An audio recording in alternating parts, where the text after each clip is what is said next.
Hello everyone, welcome to the market outlook for the week. Gaurang Shah here from Geojit Financial Services, and as we get back to trade this Monday morning at around about 11 o'clock, markets have recovered the lost ground this morning. We started off in the red, but as I speak to you at around about 11 o'clock, the recovery has been there and markets are in green as of now. Though this flip-flop as far as in the green, in the red is concerned has been there this morning. We did recover, then went into a little bit of more red, recovered back, slipped back into the red, and as I speak to all of you all, around about 11 o'clock, marginally in the green, flat to positive. Just let me give you certain levels on all the indices, Sensex, Nifty Bank, as well as rupee dollar and crude oil. So Sensex is up 6 points and the level is 71,490. Nifty is up about 13 odd points, 21,470 is the level on Nifty spot. Nifty Bank in the red, but recovery over there as well. Down about 140 odd points and the level is around figure of 48,000 on Nifty Bank. Rupee dollar equation, great strength in the rupee, carried on from last week in fact. And below 83 is the level on the rupee, 82.97 rupees to a dollar, a strength of about 0.05 paise as of now on rupee against the dollar.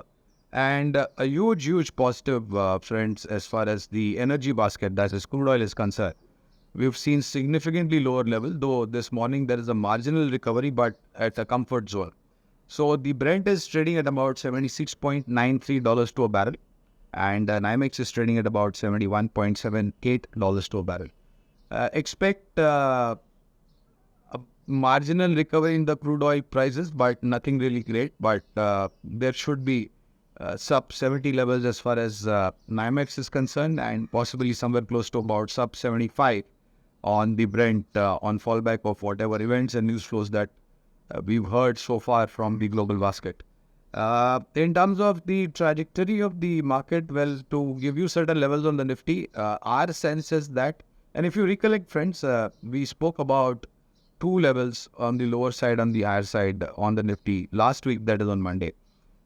20,800, 20,850 was the lower side support. Though we breached that on one of the days on, I believe it was Wednesday, if I'm not mistaken.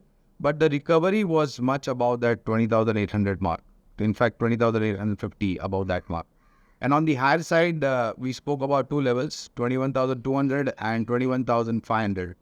So the first level we have achieved last week, 21,200, and we are trading very close to the next target of 21,500. So after the recovery and the current situation, our sense on the market is that both those levels have moved upwards, especially the lower side support level.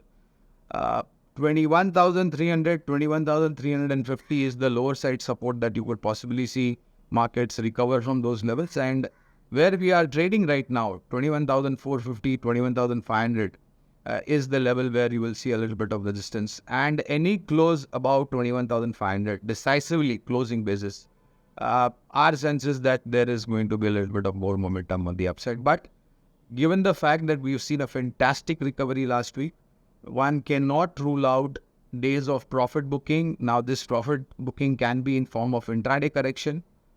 Like we saw this morning, we opened up in red, recovered, went back in red, recovered, went back in red, and recovered. So that kind of pull and push will be there on the markets. Decisively, our sense is that a takeoff of 21,500 would lead to more upside. But like we mentioned, intraday profit booking can be expected, or some days of correction like we saw last week on Tuesday, followed up on Wednesday, but then by the time the market closed on Wednesday, we recovered the lost ground. So similar patterns could be seen on the markets, but I think there are going to be great opportunities to build up a decent portfolio like we've been recommending over the last couple of months in our interactions with you. There are going to be 12 IPOs that are going to be hitting the street, a couple of new listings as well, friends. Huge corpus is what is likely to be generated out of these IPOs, but Given the strength of liquidity, we don't think that there's going to be any kind of liquidity scare as far as IPOs are concerned. There is enough liquidity in the systems, and good IPOs are also getting subscribed multiple times. So one need not worry about IPOs hitting the street wherein liquidity from the secondary market will be pulled out and put into primary markets. We don't see that. And we see the momentum continuing like we've seen in the past, both in the secondary market as well as primary market. Flows from the FIs have been very strong, like we saw last week. And I think that FOMO factor, that is fear of missing out, is quite visible in terms of the fund flow activity. Needless to say, domestic institutions have been supportive even in the times of dire straits. And now that there is tremendous amount of positivity in terms of data points, domestically as well as globally, our sense is that this fund flow activity will continue in a larger manner coming next year, that is 2024. Of course, general elections are there, so there might be wait and watch, but overall looks to be quite positive in terms of growth visibility with fund flows are concerned. One more thing which will happen in the next month, that is by second week of Jan 2024, we will have a curtain raiser for the earnings season third quarter this financial year. And the general estimates on the streets is that this third quarter will be even better than what we've seen in the first and the second quarter this financial year. And most likely possibilities of re-ratings of sectors, re-rating of stocks, re-rating of target price will be quite visible once we dissect what the earnings are for this third quarter this financial year.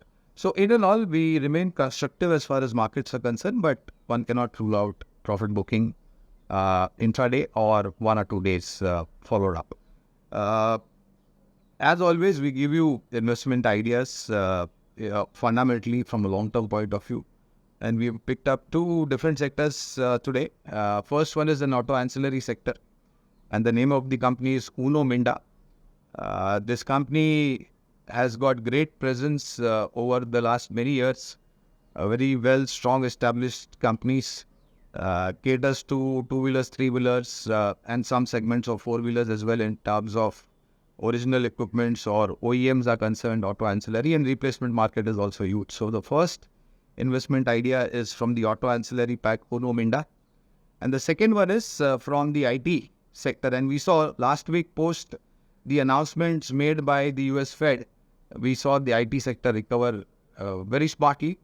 And we as a brokerage house, we had always maintained a positive stance as far as IT sector is concerned. Though there were little concerns on the streets, some section of investors were willing to stay away from IT, but we believe that recovery is there.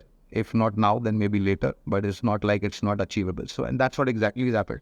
I think post the statements made by the US Fed last week, there's tremendous amount of positivity in the IT sector. So the name is Tanla Platforms. Mid-cap IT company, but very strong in terms of earnings visibility and as well as price performance. From current levels, we believe that the downside is protected in both Uno Minda as well as Tanla Platforms. And the risk reward is favorable from a long-term point of view. So these are the two investment ideas, friends. Auto ancillary company Uno Minda and a mid-cap IT company called Tanla Platforms. Thank you very much for your patience hearing, and I'll see you again next week. Till then, please do take care of your health and happy investing. Bye-bye.